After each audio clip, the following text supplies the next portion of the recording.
আসসালামু আলাইকুম। প্রিয় চাকরি প্রার্থী ভাই বোনরা, সকলকে স্বাগত জানাচ্ছি। আ আপনাদের সাথে আজকে আমি আ বুক লিস্ট নিয়ে আলোচনা করব। সেটি হচ্ছে মোটামুটি যেই বুক লিস্টটা ফলো করলে আপনারা বিসিএস, ব্যাংক এবং অন্যান্য সকল চাকরি পরীক্ষায় আ উত্তর যেতে পারবেন। আর কিছু বেসিক বইয়ের কথা আমি আপনাদের সাথে বলব, শেয়ার করব, যেগুলো আপনাদের যাদের বেসিক একটু দুর্বল আছে ইংরেজি, বাংলা, সেগুলো আপনাদের কাটিয়ে উঠতে সহায়তা করবে। আর আজকে একই সাথে আমি আপনাদের প্রিলিমিনারি, লিখিত এবং ভাইবা সম্পূর্ণ বইয়ের যে লিস্টটা আপনারা ফলো করলে আপনারা ভালো করতে পারবেন, সেই জিনিসটা আমি আপনাদেরকে বলে দেব। তো এক, এক করে আমি আপনাদেরকে শুরু করছি। শুরুতেই হচ্ছে বিসিএস প্রিলিমিনারি দিয়ে শুরু করি। বিসিএস প্রিলিমিনারিতে আপনারা যেই বইগুলো কিনবেন, মোটামুটি ব্যাংকের জন্য এক্সট্রা ২-১ টা বই বাদে আপনাদের কিন্তু সকল পরীক্ষার প্রিলিমিনারির জন্য এটাতেই যথেষ্ট। কারণ কিছু পরীক্ষা হচ্ছে ব্যাংক বেস প্রশ্ন হয়, কিছু পরীক্ষায় হয় বিসিএস বেস। তো এই দুটাকে বেসিক ধরে আপনারা কিন্তু এই বইগুলো কিনে নিতে পারেন। তো আম আ ১ম এ আপনারা যেটা করবেন, ব্যাংক এবং বিসিএস এর একটা প্রশ্ন ব্যাংক আপনারা কিনে নেবেন। সেক্ষেত্রে বিসিএস এর জন্য জব সলিউশনটা আপনারা কিনতে পারেন। আর ব্যাংকের জন্য জব সলিউশন হচ্ছে আমি প্রফেসরস পড়েছি। আপনারা রিসেন্ট যদি অন্য কোনো ভালো বই বের হয় সেটা পড়তে পারেন। তবে প্রফেসরসটাতে ভুলের সংখ্যা কম। অন্যান্য যে বইগুলো আছে সেগুলোর তুলনায় প্রফেসরস এর ভুলের সংখ্যা অনেক কম। আর এটা আসলে অনেক আগের বই, তো একটু অথেন্টিসিটির দিক থেকে এটা আমার কাছে ভালো লাগে। এটা আপনার কোনো প্রশ্নই তো, তাই না? বিগত বছরের প্রশ্নই থাকবে সবগুলোতে। যেটাতে একটু বেশি প্রশ্ন থাকে সেই ধরনের বই আপনারা কিনবেন। সেক্ষেত্রে যদি অন্য নতুন কোনো বই থাকে যে সেটা আরো অনেক বেশি ডিটেইল প্রশ্ন নিয়ে আলোচনা করে, সেই বইগুলো আপনারা কিনে ফেলতে পারেন সেই বইটি। আর ব্যাংকের জন্য আপনার হচ্ছে ব্যাংক জবের যে প্রশ্ন ব্যাংক আছে সেগুলোর যেকোনো একটা ব্যাংক জবের প্রশ্ন ব্যাংক কিনবেন। ওখানে দেখা যায় আ ওটাও আমি প্রফেসরস এর কিনেছিলাম। আপনারা অন্য কোনো বই যদি আপনাদের ভালো লাগে সেক্ষেত্রে আপনারা সেটা কিনে নেবেন। আর এরপরে হচ্ছে আপনারা এক সেট বই কিনবেন। তো আমি কিনেছিলাম আ MP3 আ বিসিএস এর জন্য। আর ব্যাংকের জন্য আসলে আলাদা করে আ যে বইগুলো কিনেছিলাম সেই বইগুলো বলব। আমি একটু এক, এক করে বলি যে আসলে কোন সাবজেক্টটা জন্য আপনি কোন সেটের বই কিনবেন। হ্যাঁ? তো বাংলার জন্য যে সেটটা কিনবেন সেখানে অবশ্যই MP3 কিনবেন। আর বাংলার জন্য আপনাদের আরো কিছু বই কিনতে হবে। সেটা হচ্ছে আপনার বাংলার জন্য আপনি আ নবম-দশম শ্রেণীর যে আপনাদের আ ব্যাকরণ বইটা আছে, সেই বইটা কিনবেন। এরপরে হচ্ছে আপনারা সৌমিত্র শেখরের জিজ্ঞাসা বইটা কিনবেন। ভাষা শিক্ষা বইটা আপনারা সংগ্রহে রাখবেন। আর অগ্রদূতের যেটা লিখিত বই, সেই বইটা আপনারা প্রিলিমিনারি সময় কিনবেন। এটা আপনাদের বেশ সহায়ক হবে। তো এটা যারা বিসিএস দেবেন তাদের এতগুলো লাগবে। আর যারা হচ্ছে বিসিএস বাদ দিয়ে অন্যান্য ব্যাংক কিংবা অন্য যেকোনো চাকরি পরীক্ষা, তারা শুধু MP3 পড়লেই হবে। আর নবম-দশম শ্রেণীর যে বইটা আছে সেই বইটা পড়লে আপনাদের জন্য মোটামুটি যথেষ্ট প্রিলিমিনারির জন্য। এরপরে আছে ইংরেজি। ইংরেজির জন্য আপনারা বিসিএস প্রিলিমিনারির জন্য আ আ যেটা হচ্ছে ব্যাকরণ পার্ট এবং সাহিত্য পাঠ, দুটার জন্যই MP3 কিনবেন। তবে ব্যাকরণ পার্টটার জন্য মেইনলি MP3 টা কিনবেন। আর সাহিত্য পাঠটার জন্য ওরাকলের যে ওরাকল মিরাকল বইটা আছে সেটা কিনবেন। ওখানে মোটামুটি ডিটেইলস এ সবকিছু আছে। আর MP3 তে তো আছেই।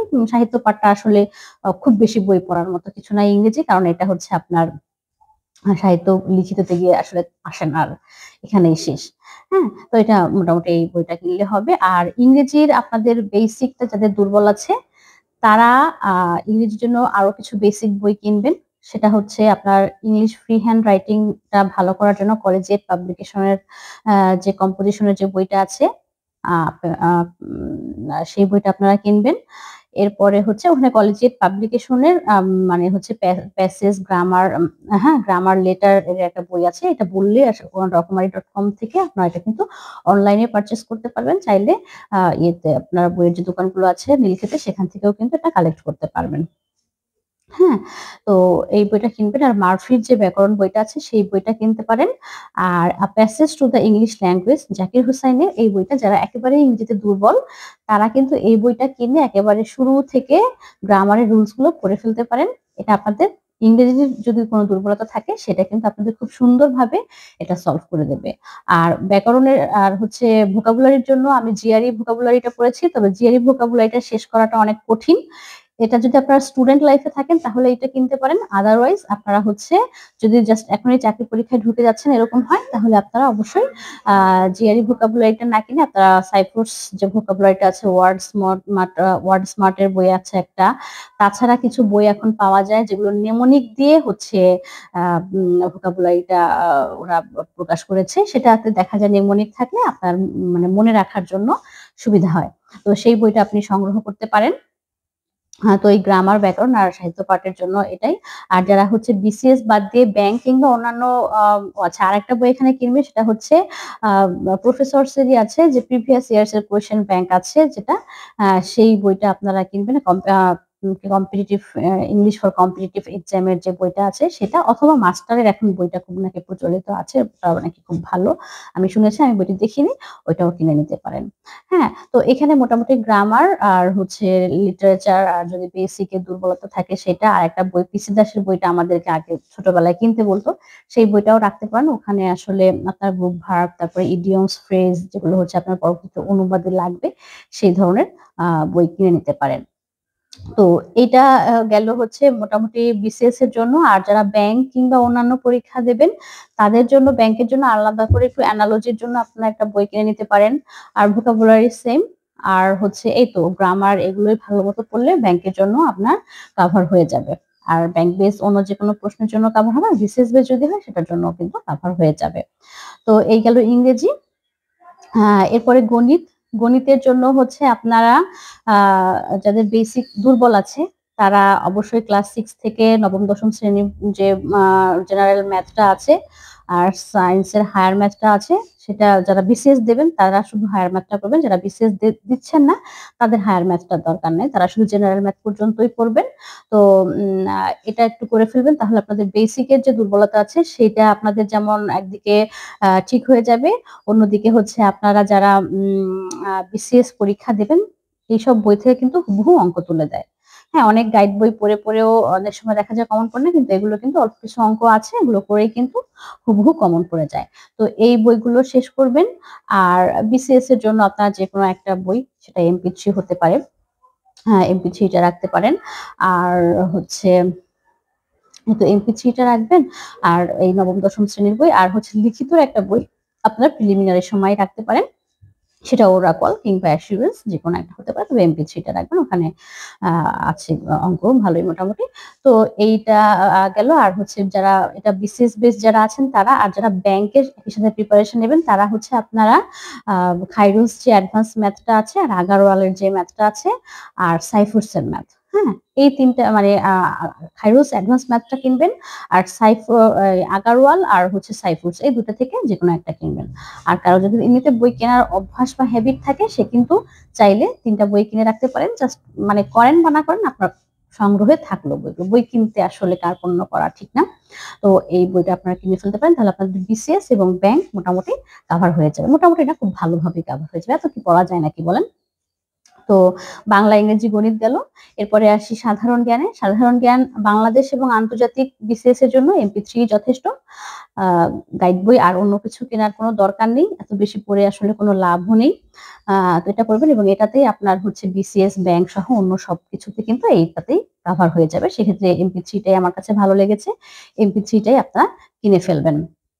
আর হচ্ছে ব্যাংকের জন্য কিন্তু কম্পিউটারটা বেশ আ কঠিন কম্পিউটার দেয়। সেক্ষেত্রে আপনারা কম্পিউটারের জন্য, ম্যাথের জন্য বিভিন্ন ওয়েবসাইট থেকে প্রশ্ন দেখতে পারেন। হ্যাঁ? এক্সামভেডা সহ আরো অনেকগুলো ওয়েবসাইট আছে সেগুলো দেখবেন। আর এমপি3 যেটা আছে, এমপি3 মানে জর্জ আরকি যেটা, সেটা কিনে নেবেন। আর মুজিবুল হকের যে বইটা ওইটা আর এমপি3 মোটামুটি কাছাকাছি। তো ওই বইটা রাখবেন আপনার হচ্ছে বেসিক বই হিসেবে। এই তো।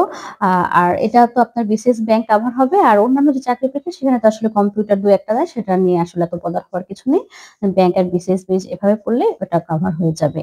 আর বিজ্ঞানের জন্য তো আসলে বিসিএস এ বিজ্ঞানটা বেশি আসে। আর অন্যান্য যে চাকরি পরীক্ষা সেখানে তো বিজ্ঞান খুব বেশি আসে না। আপনারা সেটার জন্য হচ্ছে যেহেতু বিসিএস এর প্রিপারেশন নেবেন, তো এমপি3 টা আপনারা রাখবেন। আর যাদের মেইন টার্গেট বিসিএস, তারা কিন্তু বিজ্ঞানের জন্য একটু পরিশ্রম করবেন। আপনারা হচ্ছে নবম-দশম শ্রেণীর যে সাধারণ বিজ্ঞান বইটা আছে এবং নবম-দশম শ্রেণীর যেটা হচ্ছে আপনার ফিজিক্স, কেমিস্ট্রি, বায়োলজি, সায়েন্সের সেই বইগুলো পড়ে আপনাদের বেসিকটা কিন্তু ক্লিয়ার করে ফেলবেন। আর যেকোনো একটা বই প্রিলিমিনারির জন্য কিনে নেবেন। এই তো হলো বিজ্ঞান, কম্পিউটার। এরপরে আছে নৈতিকতা, মূল্যবোধ ও সুশাসন। এটা হচ্ছে আপনাদের এমপি3 বা যেকোনো একটা বই থেকে এটা পড়লে হবে, ডাইজেস্ট থেকে পড়লেও হয়ে যায়। তো এটা নিয়ে খুব বেশি চিন্তা করার কিছু নেই। এটা মোটামুটি কমন প্রশ্ন থাকলে সেগুলো আপনারা দাগাবেন। তাছাড়া এটা নিয়ে আসলে বদার হওয়ার কোনো কিছু নেই। তো নৈতিকতা, মূল্যবোধ, সুশাসন এইভাবে আপনারা পড়ে ফেললেন। এই গেল তো আপনার হচ্ছে গাইড বইয়ের ব্যাপার। এরপরে আপনারা একটা ডাইজেস্ট কিনবেন। সেক্ষেত্রে ডাইজেস্ট কিন্তু আ আমি একাধিক ডাইজেস্ট কিনেছি। কিন্তু আমি একাধিক ডাইজেস্ট পড়িনি। আমি হচ্ছে আ অ্যা অ্যাসুরেন্স এর যে ডাইজেস্টটা আছে সেটা আসলে আমার অভ্যাস ছিল বলে আমি সেই ডাইজেস্টটা পড়েছি এবং আমার কাছে মনে হয়েছে অ্যাসুরেন্স ডাইজেস্টটা অনেকটা নোট খাতার মতো। হ্যাঁ? তো আমার প্রেফারেন্স এবং আমি কিন্তু ১ম বিসিএস টাতে শুধু একটু ডিটেইল পড়েছি। পরের বিসিএস গুলোতে কিন্তু আমি শুধুমাত্র ওই ডাইজেস্ট এর উপরেই ডিপেন্ডেন্ট ছিলাম। আর ২ ১ টা মডেল টেস্ট হয়তো দিয়েছি। সময় তখন থাকে না। কারণ বিসিএস এর প্রিলি, লিখিত, ভাইবা এগুলো চলমান একটা প্রক্রিয়া, এটা চলতেই থাকে যতক্ষণ পর্যন্ত আপনি ক্যাডার না হবেন। তো যে কারণে হচ্ছে অন্যান্য আ আ বইগুলো কিন্তু আমি তেমন পড়তে পারিনি। তো এজন্য আমি অ্যাসুরেন্স এর ডাইজেস্ট এর কথা বলি। আর প্রিসেপ্টর এর ডাইজেস্ট এর কথা অনেকে বলে যেটা নাকি ভালো। আমি দেখেছি অনেক বড় বই আমার কাছে, মানে ওই যে বললাম যে অভ্যস্ততার কারণে হয়তোবা আমার কাছে এটা বেশি ভালো লাগে। সেক্ষেত্রে আ উম আমি বলব যে আপনারা আমার চয়েস লিস্টে এটা প্রেফারেন্স লিস্ট এটা, যদিও ওরা আমাকে কিন্তু কোন টাকা পয়সা দেয়নি এটার প্রমোশন করার জন্য। আর এটা আপনারা কিনে ফেলতে পারেন। আর একটা মডেল টেস্ট একটা অথবা একাধিক কিনতে পারেন। যেখান থেকে আপনার যখন মনে হয় যে মডেল টেস্ট একটা পরীক্ষা দিলাম কিংবা সলভ করলাম, প্রশ্ন সলভ করলেও আসলে অনেক কাজে আসে। তো এই তো এইভাবে এগুলো পড়াশোনা করলে আপনার প্রিলিমিনারি কনফার্ম এবং লিখিততে গিয়েও আপনি কিন্তু এগুলো থেকেই অনেক উপকৃত হবেন। এরপরে আসি আমি লিখিতর জন্য। ব্যাংক লিখিতর ক্ষেত্রে আসলে আপনি প্রিলিমিনারিতে যা পড়েছেন তাই। জাস্ট ফোকাস রাইটিং এর জন্য কিছু বই আপনাদেরকে কিনতে হবে। আর হচ্ছে বিসিএস এর লিখিত যেটা সেটা কিন্তু আবার আসলে বিশাল বড় একটা আ জগৎ। সেখানে কিন্তু আপনাকে প্রচুর পড়তে হবে। প্রিলিমিনারি নাম্বারটা আপনার কোন কাজেই আসবে না। আপনার মেইন হচ্ছে ফোকাসটা হচ্ছে লিখিতর যে নাম্বারটা। তো লিখিততে গিয়ে আপনাকে বই কিনতে হবে এবং এখানে বেশি পরিশ্রমটাও করতে হবে। প্রিলিমিনারি দিয়ে টিকে গিয়ে যে হাঁপসে গিয়ে আপনারা হচ্ছে আর পড়াশোনা করব না, সেই কাজটা কিন্তু এখানে করা যাবে না। এখানে আপনাকে মূল ফোকাসটা লিখিততে দিতে হবে। তো লিখিতর ক্ষেত্রে আ বই আ বইয়ের ব্যাপারে যে আপনার হচ্ছে ১ম এ বাংলাতে আসি। বাংলাতে কিন্তু প্রিলিমিনারিতে আমরা আসলে সব বইয়ের কথা আমি বলে ফেলেছি। এখন হচ্ছে আপনি যেটা করবেন, ১ম এ আপনি একটা লিখিত ডাইজেস্ট সংগ্রহ করার চেষ্টা করবেন। লিখিত ডাইজেস্টটা থাকলে হবে কি আপনার একটা গুছানো প্রিপারেশন নিতে সহজ হবে এবং আইডিয়াটা, সিলেবাস সম্পর্কে আইডিয়াটা নিতে, প্রশ্ন প্যাটার্ন সম্পর্কে আইডিয়াটা নিতে এবং কিছু জিনিস আছে যেগুলো শুধু ডাইজেস্ট পড়েই আসলে এখানেও আপনি উতরে যেতে পারবেন। সেই জিনিসগুলো হচ্ছে আপনি হচ্ছে যে কারণে একটা বিসিএস এর লিখিত নতুন যদি ডাইজেস্ট বের হলো অথবা আপনার সিনিয়র কারোর কাছে যদি থাকে সংগ্রহ করে একটা লিখিত ডাইজেস্ট ১ম এ সংগ্রহ করবেন। এরপরে বাংলার জন্য যেটা করবেন, বাংলার জন্য প্রিলিমিনারিতে যে বইগুলোর কথা বলেছি, লিখিততে গিয়েও সেই বই, জাস্ট একটা এক্সট্রা গাইড বই আপনারা কিনবেন। অ্যাসুরেন্স এর গাইড বইটা আমার কাছে ভালো লেগেছে। বাংলার জন্য আপনারা শুধু অ্যাসুরেন্স এর গাইড বইটা কিনবেন। আর প্রিলিমিনারিতে যে বইগুলোর কথা বলেছি সেই বইগুলোর সাথে মিক্স করে পড়বেন। আর এখানে হচ্ছে প্রবাদের জন্য আপনারা আরেকটা বই কিনতে পারেন। সেটা হচ্ছে 'প্রবাদের উৎস সন্ধান', সমর পালের একটা বই। এই বইটা কিন্তু খুব ভালো। এই বইটা থেকে আপনারা হচ্ছে ইডিয়মস এবং প্রবাদগুলো, যেটা বাগধারা এবং প্রবাদ প্রবচন যেটা আছে সেটা দেখতে পারেন। আর ওই অ্যাসুরেন্স এর লিখিত বইটা হলেই যথেষ্ট। আপনারা এটা সিলেবাস ধরে শেষ করে ফেলবেন। বাংলা কিন্তু পড়া খুব বেশি নেই। হ্যাঁ? আর রচনার জন্য আপনারা হয়তো ২ ১ টা রেফারেন্স দিতে পারেন। রচনার জন্য আপনারা হচ্ছে বাংলাদেশ বিষয়াবলী পড়বেন, ইংরেজি রচনা পড়বেন। তো এটা মিলিয়ে আপনারা একটা নোট করে পড়ার চেষ্টা করবেন। আর এরপরে হচ্ছে বাংলার পরে আছে ইংরেজি। ইংরেজি তো আসলে আ আপনাদের অনুবাদ আছে বিশাল একটা ইয়ে। আপনারা যে অ্যাসুরেন্স এর, এখানেও অ্যাসুরেন্স এর বইটা আমার কাছে ভালো লেগেছে। অ্যাসুরেন্স এর বই একটা রাখবেন। আর প্রিলিমিনারিতে যে বইগুলোর কথা বলেছি সেই বইগুলো, গ্রামার পার্ট আছে কিছু। আর হচ্ছে বিগত বছরের প্রশ্নগুলো সলভ করার চেষ্টা করবেন। সেক্ষেত্রে তো বই আসলে ম্যাটার করে না। অ্যাসুরেন্স এর বইটা আমার কাছে ভালো লেগেছে। এই বইটা আপনারা শুধু কিনবেন। আর অনুবাদ প্র্যাকটিসের জন্য ক্যাডার্স অনুবাদ বিদ্যা বইটা আছে। এই বইটা খুবই ভালো। আ অনুবাদের যে একটা বেসিক ওরা এই বইটাতে ধরিয়ে দেয়। এই বইটা আপনারা কিনে ফেলবেন। কলেজিয়েট পাবলিকেশন থেকে ফ্রি হ্যান্ড রাইটিং স্কিলটা দেখার চেষ্টা করবেন আর একটা পত্রিকা পড়বেন।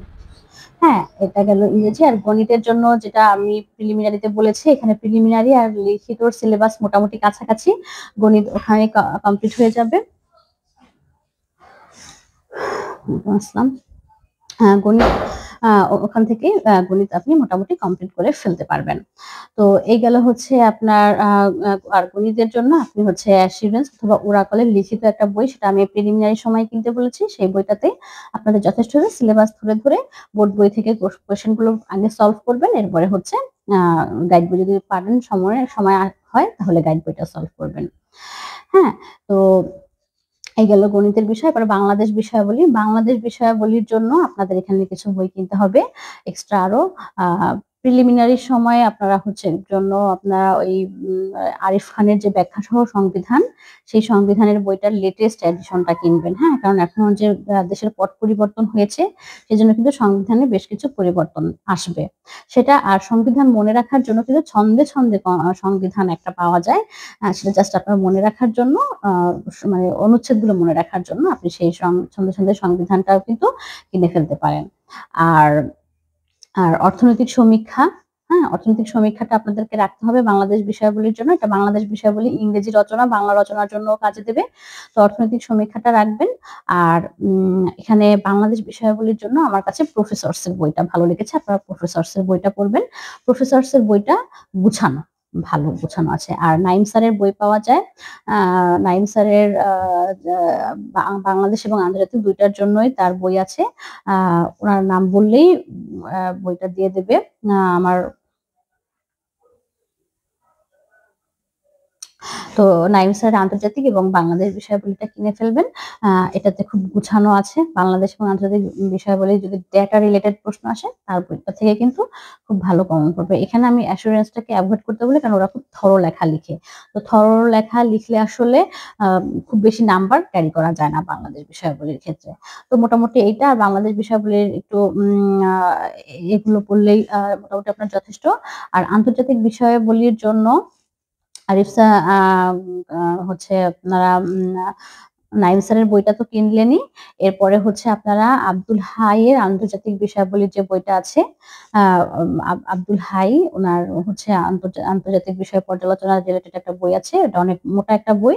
এই বইটা যদি কমপ্লিট করতে পারেন, মোটামুটি আন্তর্জাতিকের যে বেসিকটা আপনার যদি দুর্বল থাকে, তাহলে কিন্তু আন্তর্জাতিকের বেসিকটা আপনার এখানে খুব দারুণভাবে আপনাকে হেল্প করবে বেসিকটা স্ট্রং করতে। তো এটা আপনারা কিনে ফেললেন। আর যেকোনো আর হচ্ছে এখানেও আপনারা প্রফেসরস এর বইটা কিনতে পারেন। প্রফেসরস এর লিখিত যেটা আন্তর্জাতিক, আর অ্যাসিউরেন্স এর লিখিতটাও কিন্তু এখানে কিনতে পারেন। লিখিত সময় আপনারা ২-১টা বই এক্সট্রা কিনলে সেটাকে হচ্ছে গিয়ে মানে করবেন না যে একটু এক্সট্রা বই কিছু কেনার চেষ্টা করবেন।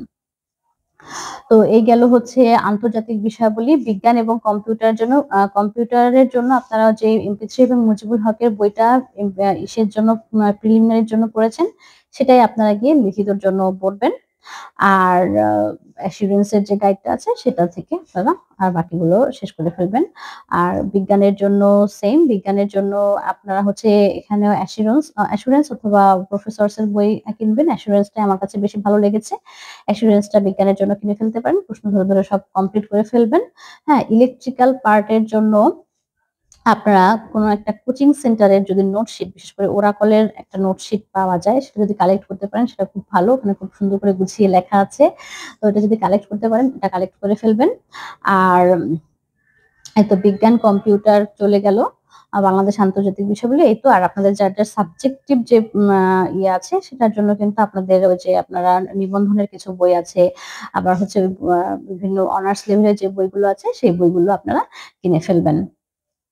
আর যারা ব্যাংকের জন্য পরীক্ষা দেবেন, ব্যাংকের ক্ষেত্রে আপনারা ফোকাস রাইটিং এর জন্য আপনার ফ্যাকাল্টি বেসড যে বইগুলো আছে, সেগুলো বইগুলো কিনলে হবে। আর যদি BCS এবং ব্যাংক একই সাথে প্রিপারেশন নেন, তাহলে কিন্তু লিখিতর জন্য যখন আপনি প্রিপারেশন নেবেন, তখনই কিন্তু একটা ভালো প্রিপারেশন হয়ে যাবে। আর তবে যদি লিখিত আপনার না থাকে, সেক্ষেত্রে তো লিখিত তো আপনি কম পড়বেন। সেক্ষেত্রে আপনারা হচ্ছে এই ফ্যাকাল্টি বেসড একটা বই কিনে ফেললে, আব্দুল কাদেরের বই পাওয়া যায়, আর বিভিন্ন প্রকাশনের যে ফ্যাকাল্টি বেসড বইগুলো পড়ে, আর আপনার হচ্ছে অনুবাদটা, ফেডার্স অনুবাদ বিদ্যার বইটা কিনলে কিন্তু আপনার কমপ্লিট হয়ে যাবে। এরপরে আসে ভাইবার যে বুক লিস্ট, ভাইবার বইয়ের ক্ষেত্রে হচ্ছে আপনাদের ১ম এই প্রিলিমিনারি এবং লিখিতর জন্য আপনারা যেই বইগুলো কিনেছেন, বাংলাদেশ আন্তর্জাতিক বিষয়াবলী, এখানে বাংলা, ইংরেজি সাহিত্য থেকে ২-১ টা প্রশ্ন করে, সেটা যদি আপনি সাহিত্যের স্টুডেন্ট হন বা টিচাররা যদি ওইরকম সাহিত্যিক মানসিকতার হয়, সেক্ষেত্রে আপনাকে বাংলা, ইংরেজি থেকে প্রশ্ন করবে। আদারওয়াইজ দেখা যায় সাধারণ জ্ঞান থেকেই বেশি প্রশ্ন করা হয়। সংবিধান, মুক্তিযুদ্ধ এইগুলো থেকে প্রশ্ন করা হয়। এইগুলোর জন্য আপনারা ওই আ হচ্ছে ভাইবারই কিন্তু সংবিধান, মুক্তিযুদ্ধ এগুলো কিন্তু গাইড পাওয়া যায়। আর সেটা হচ্ছে অ্যাসুরেন্স এর কিছু বই আছে, ওরাকলের বই আছে। অ্যাসুরেন্স এর বইটা আমার কাছে ভালো লাগে আসলে। অ্যাসুরেন্স আমার পড়ার অভ্যাস তো, এই কারণে হচ্ছে আমার অ্যাসুরেন্স ভালো লাগে। চাইলে এখানে আপনারা ওরাকলও কিনতে পারেন। হ্যাঁ, আর এখানে আপনারা কিছু বেসিক বই কিনবেন, যাদের যদি কারো হচ্ছে পুলিশ ফার্স্ট চয়েস থাকে, সেক্ষেত্রে আপনারা যখন পুলিশ ছিলাম এই বইটা কিনতে পারেন। আবার হচ্ছে যাদের অ্যাডমিন ক্যাডার ফার্স্ট চয়েস, তারা হচ্ছে যখন ম্যাজিস্ট্রেট ছিলাম এরকম একটা বই আছে। হ্যাঁ? তো এই বইগুলো কিনে ফেলতে পারেন। আর ক্যাডার চয়েস রিলেটেড, ধরুন আপনার যদি পুলিশ ক্যাডার বা অ্যাডমিন ক্যাডার বা ফরেন ক্যাডার, এরকম ক্যাডার চয়েস ১ম ৩ টা ক্যাডারের বই কিনবেন। আর কনফিডেন্স এর ভাইবার একটা বই পাওয়া যায়। কনফিডেন্স প্রকাশনী থেকে বের করেছে। সেই বইটা কিন্তু খুবই ভালো। এই বইটা পড়লে কিন্তু আপনাদের বিসিএস এর মোটামুটি ভাইবার একটা মানে সবগুলো ক্যাডারের একটা কম্প্যাক্ট একটা প্রিপারেশন কিন্তু হয়ে যাবে। তো এই বইটা দিয়ে কিন্তু আমি আমার ভাইবা কিন্তু মোটামুটি এই বইটা দিয়েই কভার করেছি। আর ব্যাংক ভাইবার জন্য হচ্ছে আপনারা আম প্রফেসরস প্রকাশনের একটা ব্যাংক ভাইবা আছে। সেখানেও সাবজেক্ট ওয়াইজ দেয়া আছে এবং বিভিন্ন ব্যাংকের আর প্রিভিয়াস ব্যাংকের যে ভাইবা কোয়েশ্চেন সেগুলো নিয়ে কম্প্যাক্ট একটা বই আছে। সেই বইগুলো কিন্তু আপনি কিনে ফেলতে পারেন। তো মোটামুটি এই ভাইবা আর হচ্ছে বাকি যে ব্যাংক রিলেটেড যদি অন্য কোনো পরীক্ষা, তাহলে তো ওই ব্যাংক ভাইবা থেকে আপনার প্রশ্ন ওখান থেকেই কাভার হয়ে যাবে। আর যদি অন্যান্য বিসিএস বেস কোনো পরীক্ষা হয়, প্রাইমারি, নিবন্ধন, তারপরে হচ্ছে অন্য নন ক্যাডার যে পরীক্ষা আছে, সেখানে কিন্তু ওই বিসিএস এর ভাইভাতে যে টাইপের প্রশ্ন হয় সেরকম, মানে পিএসসি যেগুলোর ভাইভা নেয় সেরকম প্রশ্নই হয়। তো এখান থেকেই আপনাদের এই জিনিসগুলো কাভার হয়ে যাবে। তো মোটামুটি এভাবে সবগুলো বই আপনারা কিনে ফেলার চেষ্টা করেন। আর কিছু বই আপনারা রাখার চেষ্টা করবেন, যেমন বাংলা সাহিত্যের কিছু বেসিক বই আপনারা রাখার চেষ্টা করবেন, যেমন রবীন্দ্রনাথ, নজরুল, হচ্ছে তারপরে হচ্ছে আপনার শরৎচন্দ্র চট্টোপাধ্যায়, মানিক বন্দ্যোপাধ্যায়, আহমদ ছফা, এদের এই ধরনের রাইটারদের কিছু বই আপনারা আপনাদের সংগ্রহে রাখবেন। মাঝে, মাঝে যখন পড়তে ইচ্ছা না করবে, তখন এই ধরনের সাহিত্য রিলেটেড কিছু বই পড়লে আপনার কিন্তু রাইটিং স্কিলটা বাড়বে, আপনার কথা বলার ফ্লুয়েন্সিটা বাড়বে। এছাড়া আপনার হচ্ছে আপনি সমৃদ্ধ হবেন আসলে তাদের লেখার যে এলিমেন্টস গুলো, এগুলো আমাদের পরিবেশ এবং পারিপার্শ্বিকতা রিলেটেড, যে কারণে এই জিনিসগুলো আপনাদের কিন্তু মেধা এবং মননকে বিকাশ করতে এবং একই সাথে আপনার লেখা বলা, কথা বলা, লিখতে পারা, এই জিনিসগুলোকে ইমপ্রুভ করবে। তো মোটামুটি এই বইগুলো কিনে ফেলবেন। আরেকটা বিষয়, যে এতগুলো আমি বইয়ের কথা বললাম, আপনারা যাদের একটু ফিন্যান্সিয়াল সমস্যা আছে, তারা কিন্তু বলতে পারেন যে ম্যাডাম আসলে এত বই কিভাবে কিনবো? এখানে সব বই আপনি কিনবেন না। কিছু বই আপনি সংগ্রহ করবেন, কিছু বই কিনবেন। আর আমরা তো আসলে অনেক কিছু কেনাকাটা করি। আমরা যারা দেখা যায় যে ঈদের সময় কিন্তু আমাদের মোটামুটি সবার হাতে কিছু টাকা থাকে। তো ওই সময়টাতে আপনি ঈদের কেনাকাটাটা না করে আপনি কিছু বই কেনেন। যেমন আমার কিন্তু মোটামুটি আমি ফিন্যান্সিয়ালি মোটামুটি সলভেন্টই ছিলাম। আমার বই কিনতে খুব বেশি বেগ পোহাতে হয়নি। কিন্তু এত বই-টই কিনবো, বাবা-মায়ের কাছে চাইবো, তখন তো আসলে ইনকাম করতাম না। আমি এই কারণে আ বইগুলো কেনার চেষ্টা করতাম ঈদের মৌসুমটাতে। ঈদের মৌসুমটাতে হাতে যখন টাকা আসে, তখন দেখা যেত আমি কিন্তু আমার আ চাকরি মানে মাস্টার্স কমপ্লিট করার পরে আর চাকরি হওয়ার আগ পর্যন্ত আমার যে ঈদগুলো গিয়েছে, আমি একেবারে খুব মানে সামান্য টাকা ব্যয় করেছি আমার ঈদের পোশাক কেনার জন্য। আমি কিন্তু ওই টাকাগুলো আমি হচ্ছে বই কেনার জন্য ব্যয় করেছি। তো আপনারা কিন্তু সেভাবে আ মোটামুটি সেভ করে অথবা যেকোনোভাবেই আসলে মানে ম্যানেজ করে, একটু কষ্ট করে হলেও ম্যানেজ করে কিছু বই সংগ্রহে রাখার চেষ্টা করবেন। সেটা ম্যানেজ করেন, টাকা ম্যানেজ করেন কিংবা বই ম্যানেজ করেন। বইও অনেক সময় অনেকে আ আ দেয়, যে অনেকে ক্যাডার হয়ে গিয়েছে, সে আরেকজনকে বইগুলো দিয়ে দেয়। এভাবে আপনারা কিন্তু বইগুলো কালেক্ট করে ফেলতে পারেন। আবার আপনারা হচ্ছে টিউশন করাতে পারেন। যারা টিউশন করাতে পারেন বা অন্য কোনো কাজ করেন বা চাকরি করেন, তারা কিন্তু সেই টাকাটা দিয়েও কিন্তু আপনি বইগুলো কিনে ফেলতে পারেন। তো মোটামুটি এই বইগুলো কিনেন এবং আপনারা একটা টার্গেট রাখেন। মোটামুটি যতক্ষণ পর্যন্ত আপনার প্রত্যাশা থাকবে, ততক্ষণ পর্যন্ত কিন্তু আপনি একজন সফল মানুষ। এই জিনিসটা মনে রাখবেন। তো সেই প্রত্যাশাটাকে সামনে রেখে আপনি আগান, ভালোমতো প্রস্তুতি নেন। আ সবাই ভালো কিছু করেন। আর নিজেকে সবসময় সেন্ট্রালাইজড রাখার চেষ্টা করেন। প্রচুর পরিমাণে ইবাদত করেন। আল্লাহ তাআলার কোরআন এবং সুন্নাহ অনুযায়ী নিজেদের জীবনটাকে সাজানোর চেষ্টা করবেন। দেখবেন যে সবকিছুই আপনার সামনে সহজ হয়ে যাচ্ছে। সহজ একটা সমাধান আপনি পেয়ে যাচ্ছেন। তো আজকের মতো এখানেই বিদায় নিচ্ছি। আপনারা সবাই ভালোমতো পড়াশোনা করুন। আল্লাহ হাফেজ। আসসালামু আলাইকুম।